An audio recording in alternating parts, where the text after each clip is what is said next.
Hello, hello, hello, everyone. Happy Monday. Thank you for joining me today. Just see if I get. Okay, perfect. Thank you for joining me today. If this is your first time joining me, welcome, welcome, welcome. My name is Andrea Wilson. I'm the broker and owner over at Brickhouse Realty. And Brickhouse Realty, we're a full service real estate brokerage here in Northeast Ohio. We work with a number of buyers, sellers, and definitely real estate investors. We're more like a boutique real estate brokerage. We like to put a personal touch on everything that we do and working with our clients, really taking them through the process and helping them understand the importance of owning real estate. And so if you're thinking about, getting into the real estate market here, we're happy to help you answer all of your questions, help you along the process, help you find down payment assistance money, and even free credit repair services. So feel free to reach out. So today I'm jumping on here. I want to take a look back at the month of February, kind of look at the numbers and review. Lots of questions going on because, the inventory is really low. Where are we headed? What's going on? So I just want to share the actual February numbers with you guys. But before I do that, I'm actually going to talk about something. I'm going to share my screen real quick.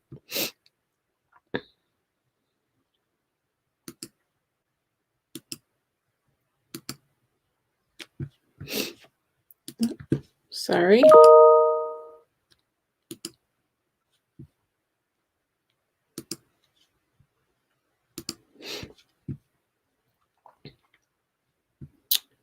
Oh, wait a minute.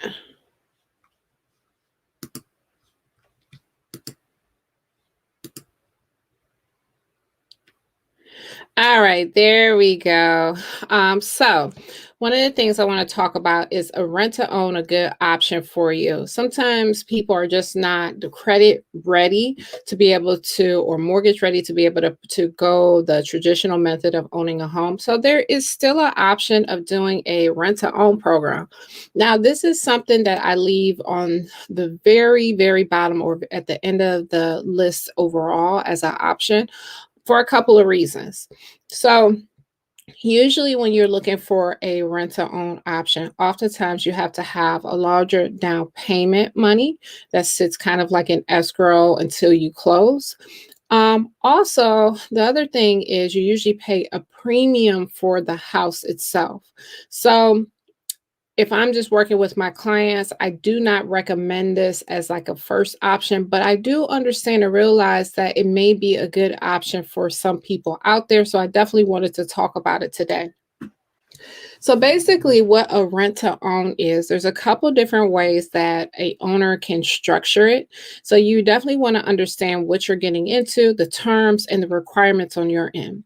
So a lot of times people will get into a rent to own option because they want to buy a home, but maybe their credit is not in good standing. So one of the times when I feel that it's a good option for you is when you've gone and had a bankruptcy filed, it has been discharged, and you are already back on track.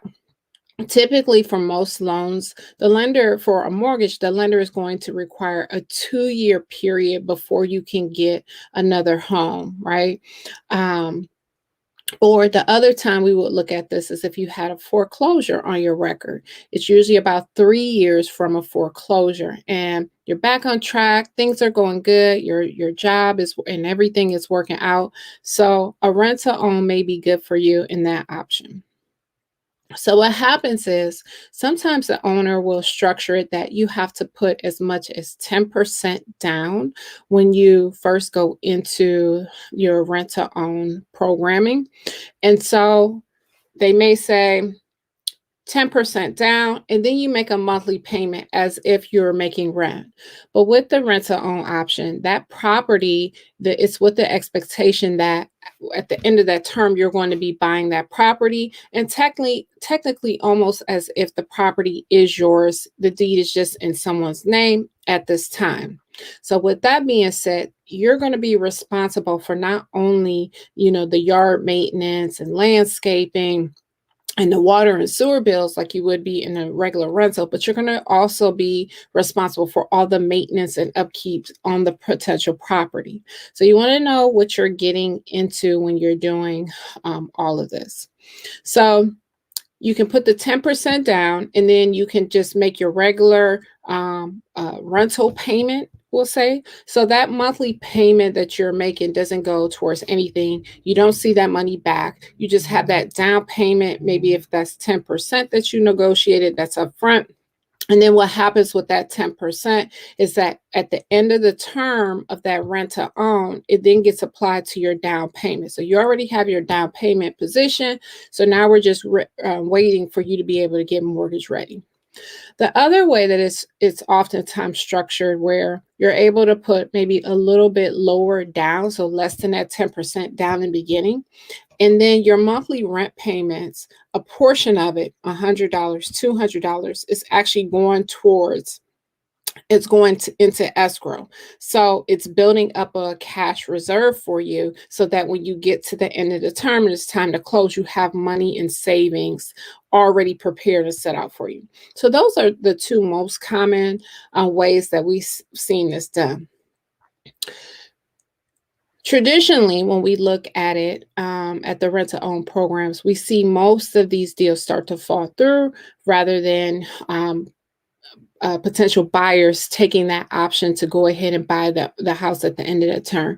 And that happens for a couple of reasons. Number one, you're living in the house and then you determine, I thought this home was going to be the perfect home for me and my family, but after living here, I realized that it's not the place for me.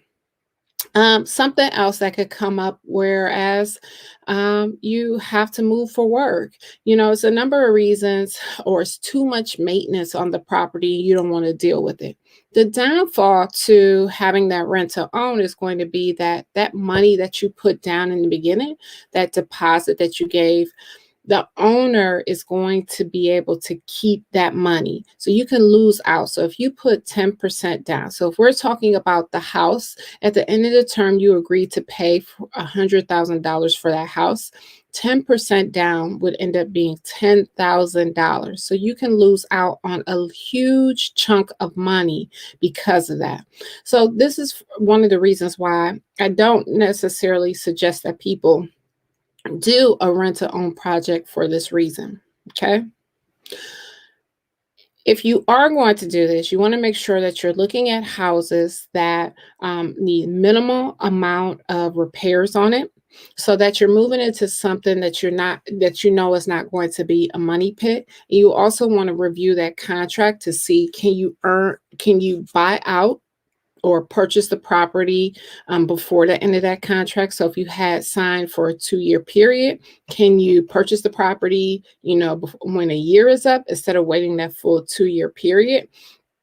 Because your situation could change. If you were waiting to improve your credit, you may have gotten on track well before schedule. So you want that to be an option. So the biggest thing with all of this is just making sure that you review the contract, ask questions. So that part where I was just mentioning, where if the deal doesn't go through, the owner gets to keep that 10% that you put down.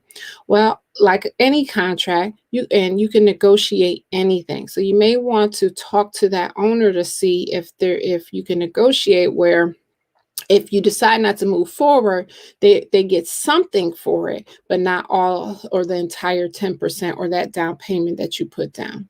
So that is something that you definitely want to think about. We do have programming available for you. It is a nationwide program that allows where the company will buy the property for you. They will buy, you just go out to the market, you pick any house that you want, and they will buy that property for you. And then you can begin the service like that. All right. So if you have additional questions on that, happy to answer those questions for you. You can shoot me a DM on that. So today I also wanted to talk about the numbers in Cuyahoga County, reviewing back to February, looking at those February numbers. So we had a number of home sales in February of 1,307. The average sale price is 176,195. Actually, as I was looking back at the prior months, this number is actually has dropped. We were looking at an average sale price of about 200-ish, 199. I will say the difference is it looks like although it feels like we haven't had or we don't have a lot of inventory, we actually have had more inventory hit the market. So when that number increased, that could be driving down this average sale price as well. So we have number of new listings that came on in February is 1,671. The average days on market is 63 days on market. Now, don't be fooled by that 63 days on market. I'm saying that those are for your average or properties that may need some work. But those hot properties in those hot areas, the ones that look good, they're going in a matter of 24 hours. As soon as they're hitting the market, they're coming right off of the market and going under contract. In fact, we just had two properties that went up on the market over the weekend. We didn't even have a chance to have an open house because they have both gone under contract. So you want to be aware of that if you're out in the market and you're looking. You want to have patience. It's going to be very important in this market as well. Just because you might find that you're having the right offers on different properties, you think you found the one, and then that changes. So just be mindful of that as you're out here shopping. One of the other things I want to share with you guys and remind you is that my husband, Mark, and I, we are still taking on more folks that want to join our real estate investing mentorship group. It is a one-time fee of $299. And a few of the things that you get is with that is a one-on-one strategy call. You have pre-recorded modules for training to get you through. We have plenty of templates and plans to use. We have a private Facebook group, and we have monthly group trainings. The group training this month is going to be on evaluating a potential fix and flip property. We're going to be doing that one over Zoom. And so it's more the textbook format of it. And then next month, we're going to actually go out to a property to evaluate that property. So you do not want to miss that. And you will actually have access to any other trainings that we've done in the past as well. If you'd like more information on that, you can also send me a DM. Happy to share that information with you. And of course, if you have any questions, feel free to do that. Always going live here on Facebook and YouTube. Hopefully, maybe you guys had an opportunity to join us this past Saturday. We had what's called the Home Buyer Experience. If not, go back and look either if you're joining me from Facebook or YouTube, you should be able to see the replay. We had a title rep, we had a loan officer, a home inspector, and insurance rep also join us on that call. They gave us so many great tips and information, especially if you're a first-time home buyer. So you definitely want to go back and check that out. But again, I am here to help you. And guess what, guys? Tomorrow is my birthday. I'm super excited about that. I just want to share something with you guys just real quickly. In prior years, I have never been a real big, like, I'm going to have a party, or we may be somewhere. It could be my birthday, and I would not even tell anyone. It's just the type of person that I am. I'm somewhat, thank you.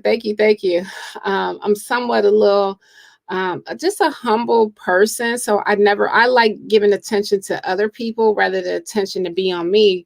But I want to change that. I want to change that because after 2020, we were stuck in the house. It wasn't an option to really go outside and hang outside. I witnessed and watched a lot of people lose loved ones, and how COVID-19 really impacted their lives. And so one of my New Year's resolutions that I made this year is to be able to celebrate the small successes. I may not be where I want to go or what I'm trying to do, but I definitely, thank you. I definitely want to start just celebrating more. And one of those ways is even celebrating my birthday. So thank you. So I would never even mention this, but I'm mentioning it this year and going forward. So thank you so much for the birthday wishes. Okay. I'm here for you. Let me know if you have any questions. If I don't, Eve, if you're not on my email list, let me know. Send me your email address so I can add you to my email list. And I send out a lot of just tips and information out at least weekly. So love to have you on there. Thank you, Marcus, for the birthday wish. I appreciate that. So I might jump on here for a little bit tomorrow. I'm still like a very giving person. So I'm the person, like, it's my birthday, but I like giving out to everyone else. So I might be jumping on here tomorrow. So look out for me. So, all right. I just wanted to share that little bit of information with you guys today. Thank you for joining me. And I will catch you next time.